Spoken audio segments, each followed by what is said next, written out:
You want to have conversations in English, but you just don't know what to say. Well, today we are going to fix that. In this beginner English speaking course, you are going to learn 10 phrases that you need to have basic conversations with native English speakers. For each phrase, you will learn the correct pronunciation, what the phrase means, when to use the phrase, how to answer the phrase, and common mistakes with that phrase. So if you're ready to start improving your English speaking skills and start having conversations with native speakers, let's get started. Today's phrase is, what is your name? This is the most basic phrase that you can use to ask someone's name. You can use this phrase in any situation, formal or informal. Now, if you want to sound more like a native speaker, you can join the what and the is together and say what's. What's your name? What's your name? So if someone asks you your name, how can you answer this question correctly? Well, the most basic way to answer is by saying my name is and then saying your name. For me, I would say my name is Shane. Now again, if you want to sound more like a native speaker, you can join the name and the is together and say names. So for me, I would say my name's Shane. My name's Shane. Another way you can answer the question is by saying I'm and then you say your name. So for me, I would say I'm Shane. I'm Shane. What about if someone asks you your name and you want to ask their name back? You can simply add the phrase and you after you say your name. So for me, I would say my name's Shane and you, or I could say I'm Shane and you. And note here with the you, it's a rising intonation. And you, don't say and you. No, you need to say and you, yes. If you forget someone's name, and this happens all the time, you can say, sorry, what was your name again? Sorry, what was your name again? This is a very polite phrase that you can use to ask someone's name again. Some common mistakes I hear with this phrase are when students say things like, what your name? But this is incorrect because we haven't used the word is. So to correct this, you need to say, what is your name? Or you can say, what's your name? Also, sometimes students like to say things like, my name Fred or my name John. But this is incorrect again because we haven't used the word is. So to correct this, you need to add the word is. For me, I would say my name is Shane, or I could say my name's Shane. Both are correct. Just remember to add the word is. It's very important. Today's phrase is, what do I call this in English? This is the most basic phrase that you can use to ask the word for something when you don't know what it's called. Let's pretend you see this and you're not sure what it's called in English. You can say, what do I call this in English? We use this phrase when we're asking about just one thing. What if you see these things and you don't know what they are called? What can you ask? You can say, what do I call these in English? We use this phrase when we're asking about two or more things. If someone shows you a book and says to you, excuse me, what do I call this in English? How can you answer this question correctly? There are many ways to answer. You can say, it's a book. This is a book. That is a book. It's called a book. If someone asks you, what do I call these in English? How can you answer correctly? There are many ways to answer again. You can say, they are books. These are books. They are called books. The phrase, what do I call this in English, can sometimes be said in different ways. For example, you can say, what is this called in English? Or, what do you call this in English? All of these phrases are correct and just mean, what is the name for this thing in English? Now let's look at some common mistakes with this phrase. The most common mistake is when students say, how do I call this in English? This is incorrect because how do I call this means by what method do you use to make the sound for this thing? We don't want to know about the method or how to do it. We just want to know the name of the thing. We want to know what it's called. So to correct this, you need to say, what do I call this in English? Another mistake students make is saying, what I call this in English. To correct this, you need to say, what do I call this in English?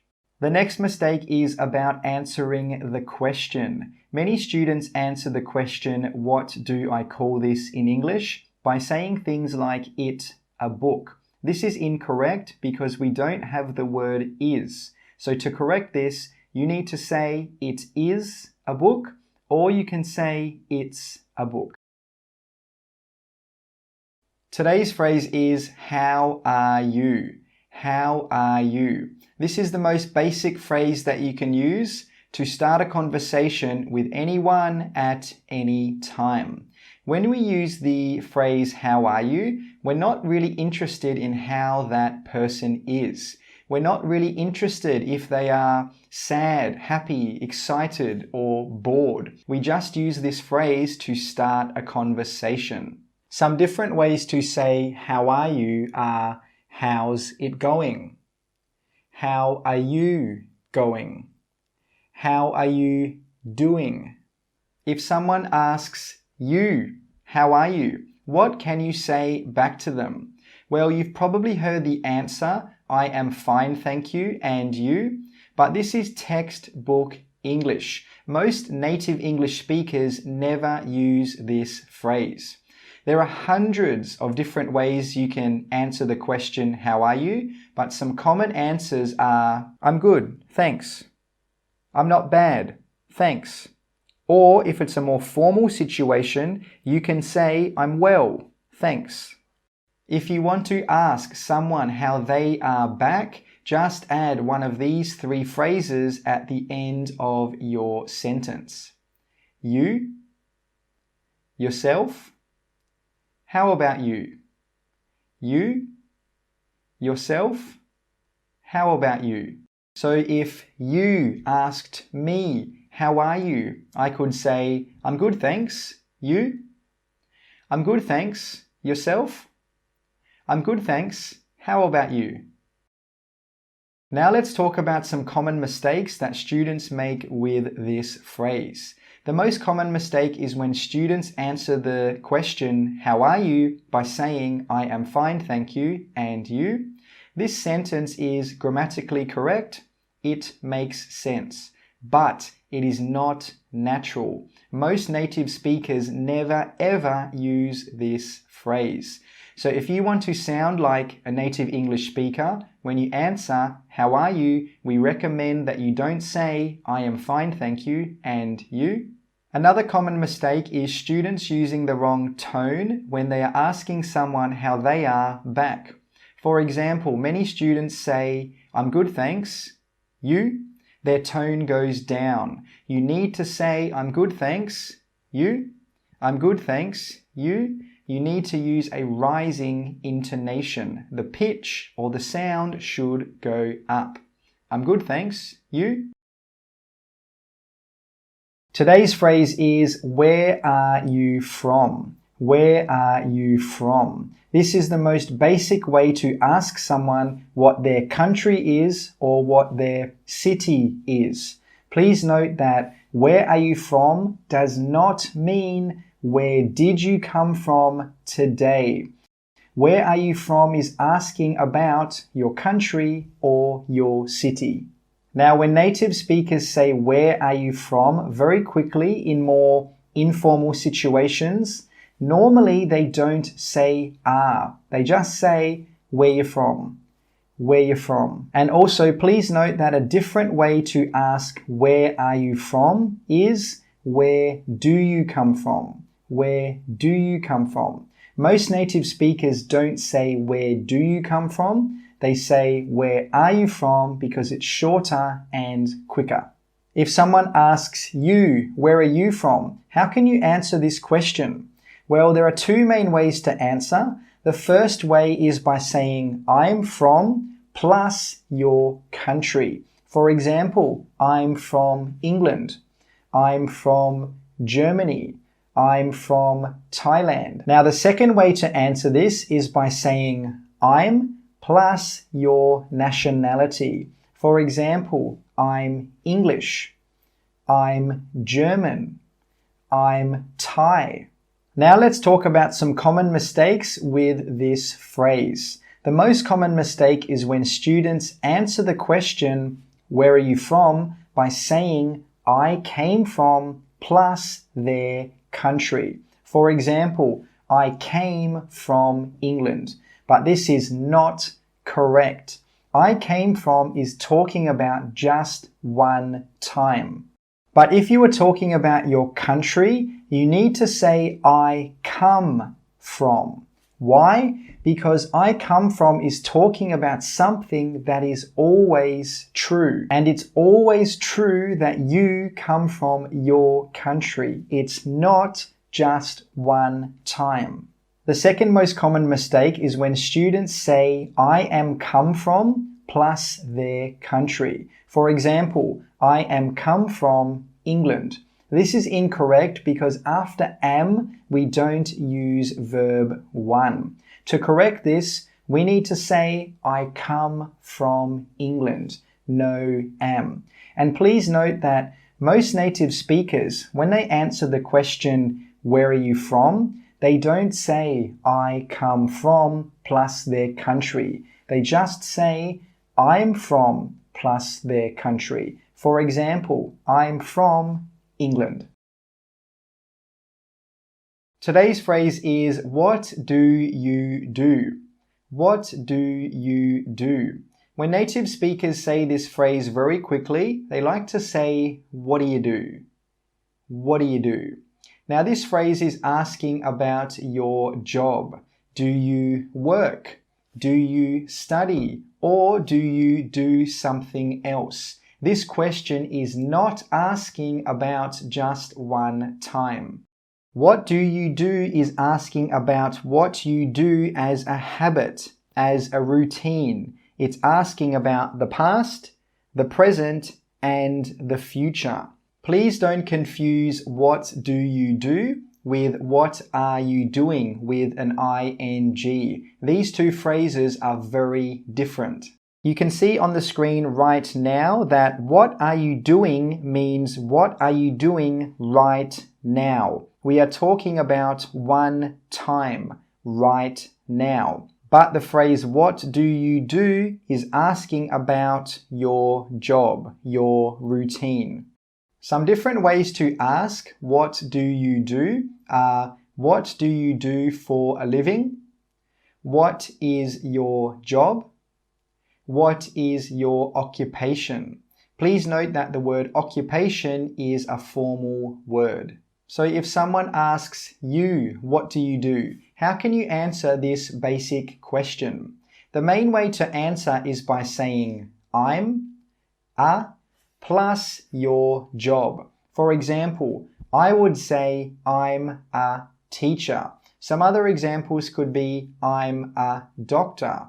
I'm a student. If you are a student, you could also say I study at university. Or you could say I'm a university student. Now let's talk about some common mistakes with this phrase. The most common mistake is when students confuse what do you do with what are you doing. Remember, what do you do is asking about your job. What are you doing is asking what you're doing right now. It's asking about one time. So if someone says to you, what do you do? Please don't answer by saying, I'm working or I'm eating. This is incorrect.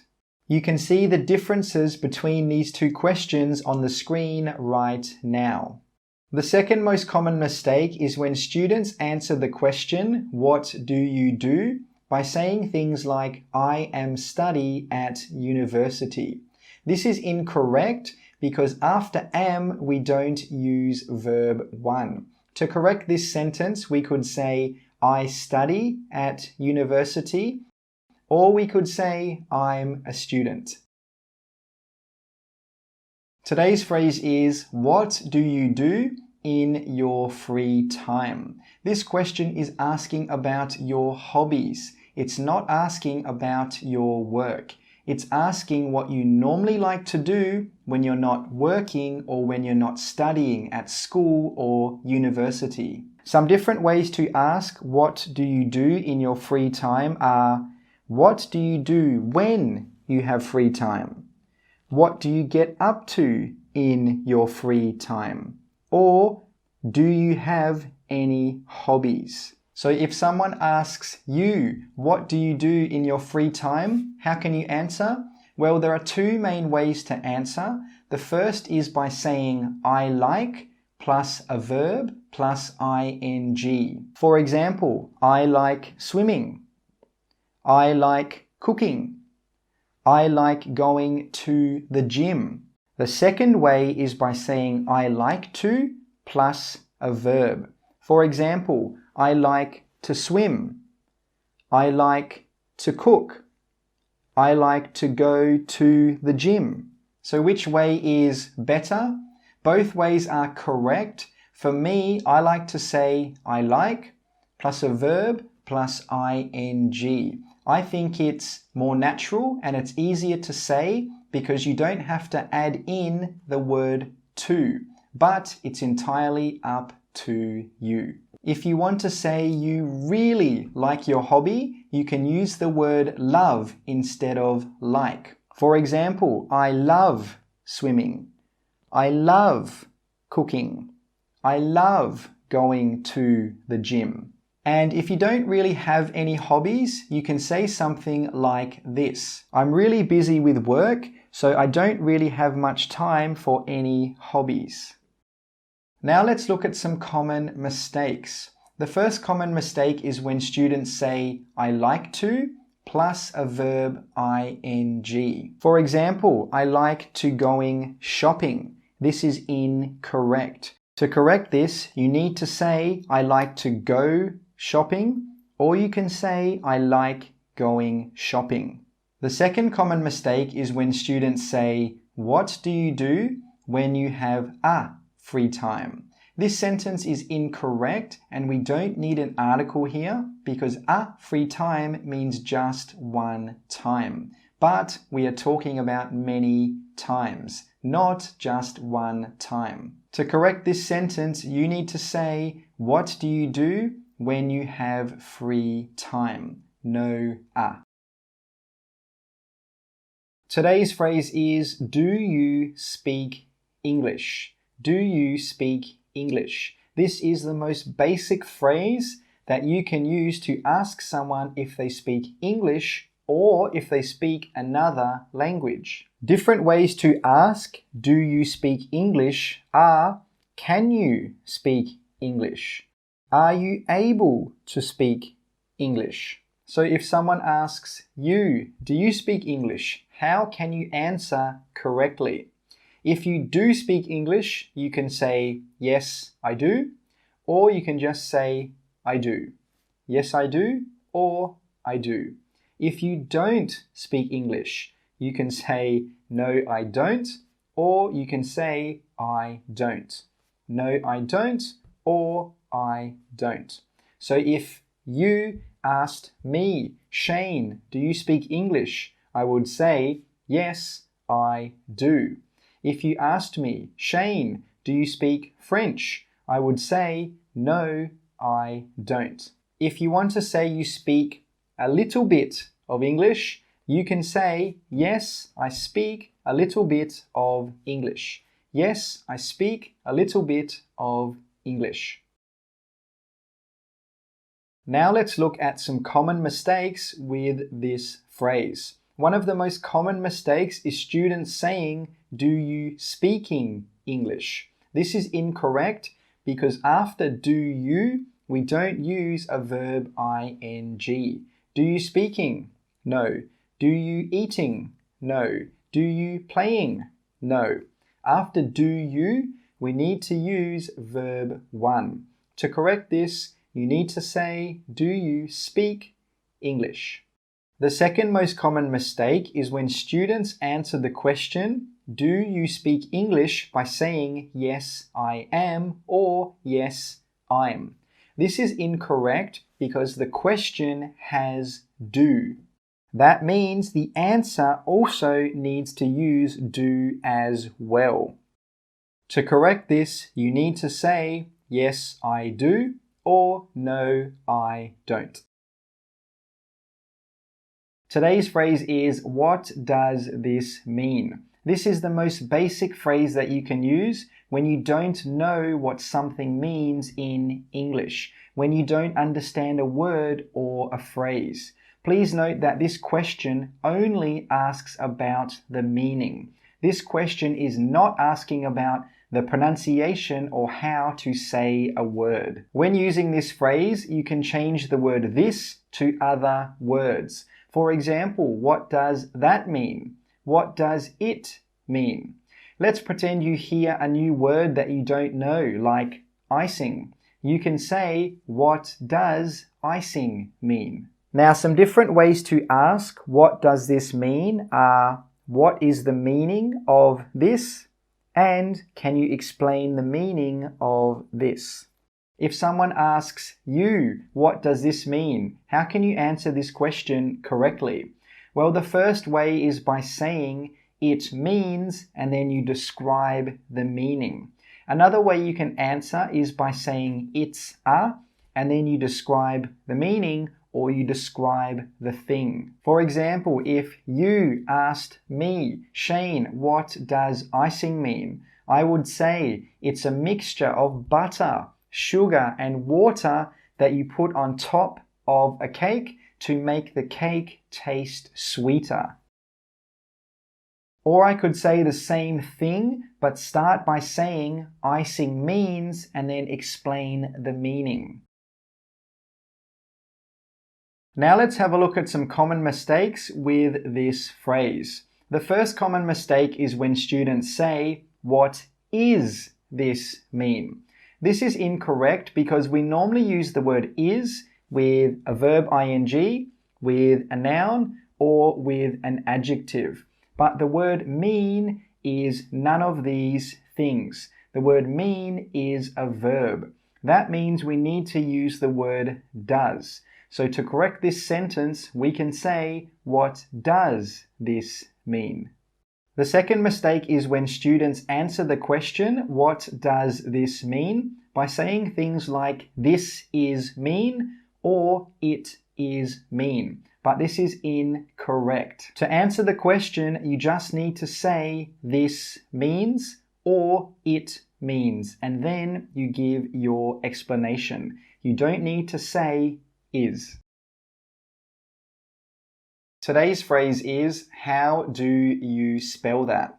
This phrase can be used to ask someone how to write a certain word. This question is asking about the letters that you need to write the word. It's not asking about the meaning or the pronunciation. Let's pretend you hear the word connected and you don't know how to spell the word. You can say, how do you spell that? How do you spell that? Some different ways to say, how do you spell that are, could you spell that for me, please? Would you mind spelling that for me? Spell that for me, please. So if someone asks you, how do you spell that? How do you answer this question correctly? You can say it's spelled and then you give the spelling, or you can just say the letters that you need to spell that word. For example, if someone says to you, how do you spell connected? You can just say CONNECTED.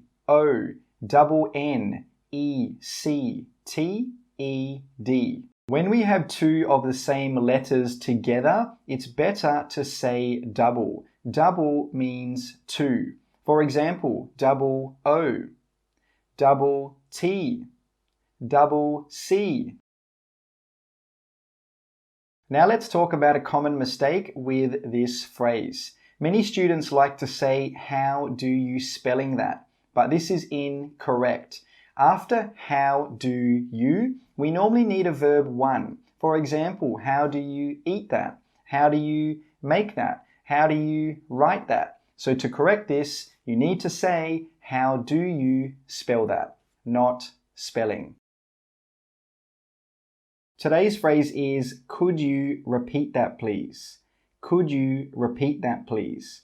We use this phrase when we didn't hear a word or a phrase and we want the person to say it again. This phrase is not asking about the meaning. We only use this phrase when we want the person to say what they said again. So let's pretend you are talking to someone and they say, what are you doing? And you didn't hear what they said. You can say, could you repeat that please? Then the other person will say what they said again. Some different ways to say, could you repeat that please are, say that again, please. Could you say that again, please? Would you mind repeating that? So if someone says to you, could you repeat that please? How can you answer this question? It's actually very easy. All you need to do is say what you said again. So let's pretend I said, I'm going to that restaurant, but you didn't hear what I said. You could say to me, could you repeat that please? I would then say, I'm going to that restaurant, but I would probably say it a bit slower so you can understand me easier. Now let's look at some common mistakes with this phrase. A lot of the time I hear students say things like, could you saying that again please? Or could you repeating that again? But this is incorrect. If you want to use a verb after could you need to use verb 1. So to correct this, you need to say, could you say that again please? Or could you repeat that please? Don't say could you saying and don't say could you repeating. It's wrong.